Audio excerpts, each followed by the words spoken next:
Merci infiniment de nous accueillir comme ça, de nous recevoir comme ça. Surtout que vous venez de Chicago, vous arrivez tout juste de Chicago. Grande entrevue, encore une fois, la 29e. Ouais, 29e. On a appris ça sur l'émission. Oprah a annoncé à son public que c'est Céline qui avait été l'invitée qui avait participé à l'émission le plus souvent.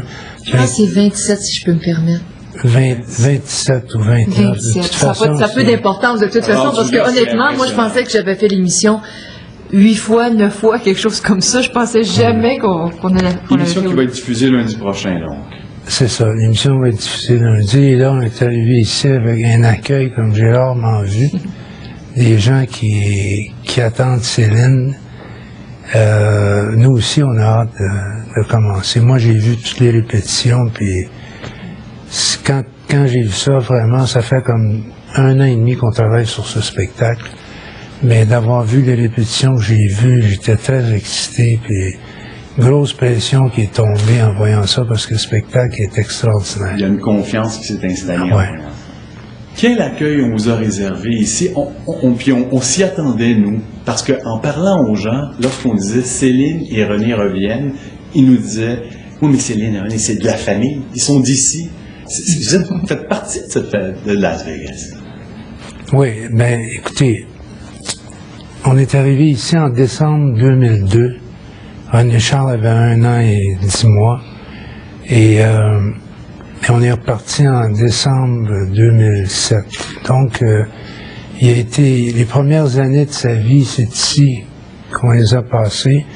Et comme vous savez, on ne demeure pas sur le strip. Hein. On a une maison à peu près à 30 minutes à l'est du strip, à Anderson.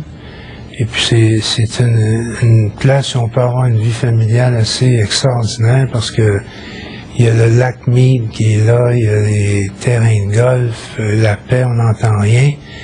Et on a eu une belle vie de famille ici pendant les 5 ans, puis ils ont tellement adoré Céline qu'ils nous ont fait sentir comme si c'était un deuxième chez nous ici. Alors, pour être honnête aussi, c'est vrai que ça a été un privilège, puis ça a été particulier de vivre quand même 5 années ici.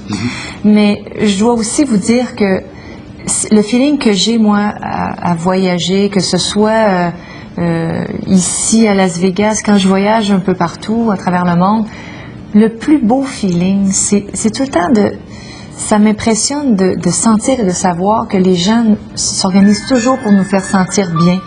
Toi, t'as la maison qui te fait sentir bien, là. Bon, il t'appelle, c'est peut-être un échange. Papa, tu joues au baseball avec moi dans la chambre, tu sais. C'est pas grave. Vas-y. Excusez-moi. Mais non, regarde, je vais le dire, moi, bouge pas. Comment? Allô, on est en entrevue, on se rappelle dans 2 minutes. Bye bye. C'est qui? C'est Kim. OK, Kim, I'll call you later. Bye. Hello, bye. C'est notre attaché. Tiens, mon amour, je t'ai organisé ça. C'est notre Francine Chelou américaine. Anna De Martino? Non, c'est Kim Jacquard qui était je me trouve bonne là.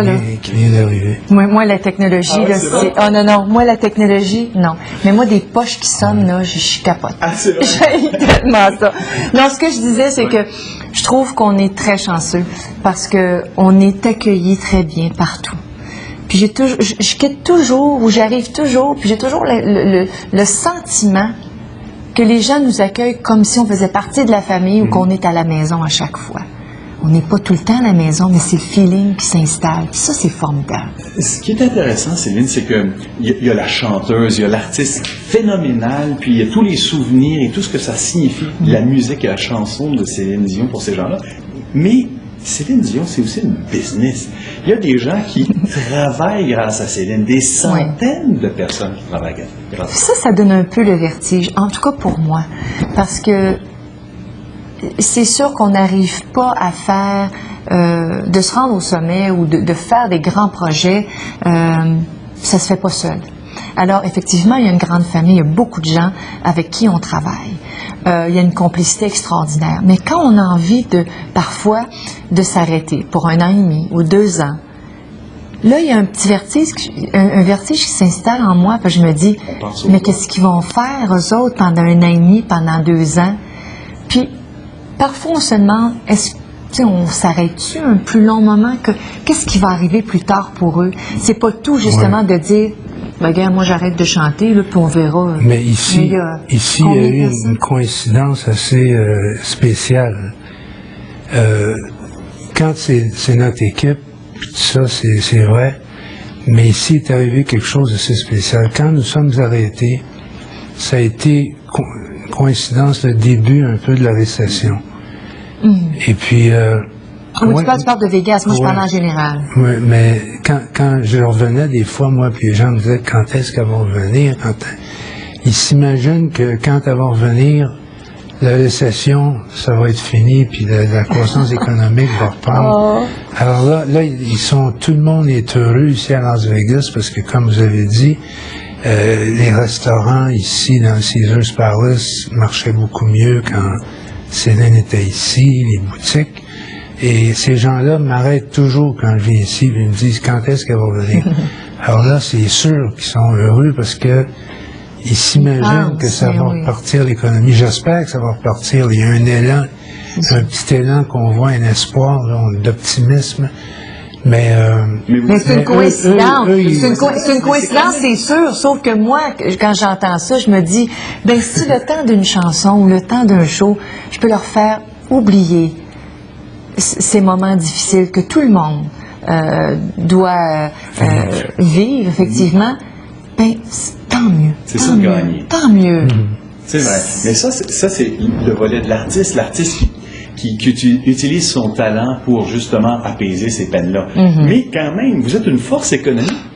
Céline Dion et René Angélil, vous êtes une force économique. Et ici, on nous le dit vraiment, là, non seulement le Caesars, mais à Vegas, les gens disent, Céline est en ville, il reçoit des appels de Shanghai, des appels de Bombay en Inde, des appels d'Indonésie. Céline revient, on va y faire un tour. Ça vous fait quoi de savoir ça? Vous êtes une force d'attraction si puissante. Au-delà de la chanson, je dirais. Oui. Ça me donne le goût d'aller all-in, moi, quand j'entends ça. Je suis assez excitée, là, je vais all-in. Céline all-in. Ce serait bon le prochain jour, ça s'appelle le même. La ville du poker. Mais on l'a senti un petit peu parce qu'on a fait la tournée mondiale. On était en Asie, dans toutes ces villes-là, ces pays-là, en Chine, puis un peu partout, en Malaisie, au Japon. Céline, c'est l'artiste international le plus populaire dans ces pays-là. Celle qui a vendu plus de disques aussi. Alors, ça, on savait d'avance que c'est la favorite des gens de l'Asie à Las Vegas. Comment se sont passés les 4 derniers mois, là? Essoufflants? Plus essoufflants? Surtout pour Céline, je vais la laisser parler. Moi, pas tellement, mais... C'est-à-dire que René, c'est super gentil de dire ça, mais je sais que tu as vécu des moments très difficiles, intenses, parce que c'est sûr que c'est pas facile de travailler avec moi, parce que lui est obligé de mettre les choses en place, de préparer le retour. Puis moi, tant qu'il n'y a pas de retour, je veux pas en entendre parler. Moi, c'est difficile de travailler avec une artiste comme ça. Parce que lui est obligé de dealer avec la femme à la maison, puis moi, je veux pas entendre parler de tunes, de chansons, de contrats, de spectacles, de répétitions, je veux pas le savoir. Je veux rien savoir. Moi, en ce moment, c'est mes enfants à la maison, je fais rien. Mais là, lui, pendant ce temps-là, là, il dit non à journée longue à tout. Non. Non. Fait que moi, quand il me disait là, mon amour, puis je dis non aussi, là, c'est difficile. Mais lui, comme je vous disais, il est obligé de au moins commencer à mettre les choses en place, puis de temps en temps, on est obligé. Donc, il a besoin de me parler. Puis je sais, quand il veut me parler, ça a rapport avec la business. Puis quand ma tête et mon cœur n'est pas prêt à ça, je trouve ça très, très, très difficile. J'arrive pas à jouer les deux cartes en même temps. C'est pour ça que je suis pas gambler. Puis c'est pour ça que je serai jamais gambler. Parce que moi, le poker face, je suis pas capable de faire ça. C'est un moment où à maison, ou sur le stage. Donc, c'est très difficile pour moi. Alors, heureusement que lui, il fait son gros bout de la business parce que je trouve ça épouvantable. Ça faire. Mais où je l'admire beaucoup, c'est que c'est la meilleure mère qu'un enfant peut désirer. Pourquoi? Elle les allaite, premièrement. Je sais pas comment elle fait. Elle a retrouvé, comme vous pouvez voir, sa taille assez rapidement. Je ne sais pas quand elle dort. Elle a de l'aide de sa sœur Linda et de sa maman aussi, qui sont chez nous. Heureusement. Mais je la vois toujours, à chaque fois que je la vois, elle est réveillée. Mais je comprends, je dors pas, ça c'est pas dur. Et puis, elle a réussi à répéter et être en forme. Oui. Je sais pas, avec le temps, je réalise à quel point une femme, c'est extraordinaire. Ça peut tellement tout faire. C'est incroyable. Mais est-ce que ça peut vous combler autant cette vie de mère que la grande artiste que vous êtes devenue? Mais plus. Et c'est peut-être... Les gens, peut-être, me connaissent... Non, je peux pas dire qu'ils me connaissent pas, parce que je pense que les gens me connaissent très, très bien. Je suis très passionnée par la musique et faire de la scène et m'exprimer, puis faire du show. C'est sûr que c'est quelque chose que j'aime. Ça me passionne énormément.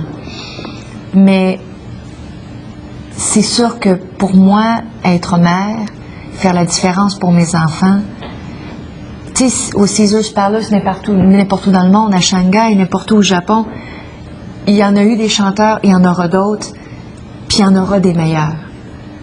Mais une meilleure mère pour mes enfants, il n'y en aura pas une meilleure mère pour René Charles, Eddie et Nelson. Et pour moi, de savoir que je suis irremplaçable, c'est mon plus grand feeling. C'est pas un Oscar, c'est pas un Grammy, c'est pas un Félix. C'est pas une chanson, c'est pas un show. Je peux m'inventer des personnages sur la scène puis vous dire que je me suis tellement amusée ce soir, que c'est vraiment, là, c'était le top. Ça m'empêche pas de faire les deux. Mais c'est sûr que ça n'arrive pas à la cheville d'être une mère, c'est... Pour les 3 enfants, leur mère, c'est leur mère.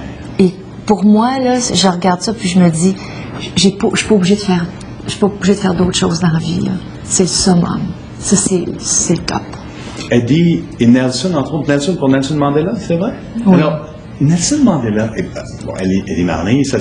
On voit le lien artistique, mais Nelson Mandela, c'est intéressant, cette volonté de s'accrocher au monde aussi avec ses enfants. Premièrement, j'ai toujours été un livre ouvert et je pense que vous me connaissez assez bien pour savoir que j'aime bien m'accrocher aux gens. Je me suis accrochée à ma famille toute ma vie, à mes valeurs, à mes sentiments, à mes émotions, à mon mari, à mes enfants, à mes souvenirs et à des rencontres très, très particulières, des rencontres merveilleuses. J'aurais quand même pas nommé un de mes fils par rapport à une personnalité qui m'a impressionnée si j'avais pas aimé son prénom. C'est un tout. Nelson, je trouve que c'est un très, très, très joli prénom. Et particulièrement après avoir eu l'honneur de rencontrer M. Mandela. Ça vous a touché? Ça m'a touché parce que je trouve que M. Mandela, c'est un enfant, une femme et un homme tout à la fois. Il y a une âme, un cœur et une tête. Il y a des émotions, il y a toutes ces émotions-là. Tu sais, souvent on peut dire, tu sais, elle a vraiment, cette femme-là, des instincts là, incroyables. C'est une femme avec des instincts de mère. Je trouve que M. Mandela a un instinct de maman. Il faut savoir aussi qu'avant de partir en tournée en Afrique du Sud, parce que la tournée a commencé en Afrique du Sud, on a eu quelques leçons d'histoire. On voulait connaître l'Afrique du Sud, l'histoire de l'apartheid de Nelson Mandela. Et professeur Champagne, professeur d'histoire à Brébeuf, je crois, nous a donné quelques leçons et on a appris toute l'histoire d'Afrique du Sud. L'intensité de tout ça. Comment s'est arrivé l'apartheid, le rôle de Nelson Mandela, qui était un pacifique, et vous connaissez l'histoire. Et quand on l'a rencontré, et on avait visité sa cellule où il est resté 27 ans, où il s'est fait offrir de partir au bout d'1 an, et qui n'a pas voulu... En reniant, c'est ça. En reniant, oui. Et il a dit qu'il resterait en cellule jusqu'au moment où l'apartheid serait éliminé. En tout cas, c'est une belle histoire, puis c'est l'histoire de quelqu'un qui est... Nous, ce qu'on voulait, c'est on a tellement été impressionnés par son histoire, par notre rencontre avec lui, qu'on voulait que notre fils soit inspiré un jour, qu'il sache que qu'on l'a appelé Nelson à cause de... Un grand héros. Et Eddie Marnay, c'est pas seulement un grand auteur français, côté artistique. Si vous aviez connu Eddie Marnay, c'est lui aussi une personne comme Nelson Mandela. C'est un être humain extraordinaire qui est un homme d'exception. Chaque question, Eddie... C'était comme un père pour Céline et pour moi, un deuxième père pour Céline et pour moi. Je connaissais pas du tout la valeur des mots. Enfin, beaucoup moins qu'aujourd'hui. Il savait vraiment comment m'amener sur des sujets, comment m'aider à les amener. Si j'avais des questions, il y avait un don. Pas juste le don d'écrire, mais il y avait un grand don aussi de comment expliquer. C'est un homme tu lui demandais pourquoi ça s'appelait intelligent. comme ça, puis il y avait une belle histoire autour de tout. Et supérieurement intelligent et supérieurement humble. Et lui aussi, un jour, on va raconter à Eddie pourquoi on l'a appelé Eddie et on ne pouvait pas appeler un de nos garçons avec un prénom d'un grand héros, puis prendre un autre prénom qui était moins, comment je pourrais à la dire, hauteur. Pour nous, connaît deux héros. même si Eddie Marnay est moins connu sur le plan international, oui, c'est un homme aussi grand que Nelson Mandela. Ce sont des beaux hommages. C'est René Charles ARC pour nos 2 initiales. C'est notre premier bébé miracle, donc un premier enfant devient automatiquement notre héros à nous. Alors, non, franchement, on est comblés en tant que parents. C'est merveilleux. Je vous remercie infiniment. Vous êtes tellement généreux. Merci beaucoup. Prenez bien soin de vous. Merci pour tout ce que vous faites. Puis, merci de le faire. faites attention. On vous admire beaucoup, Faites Richard. attention. C'est gentil. Merci.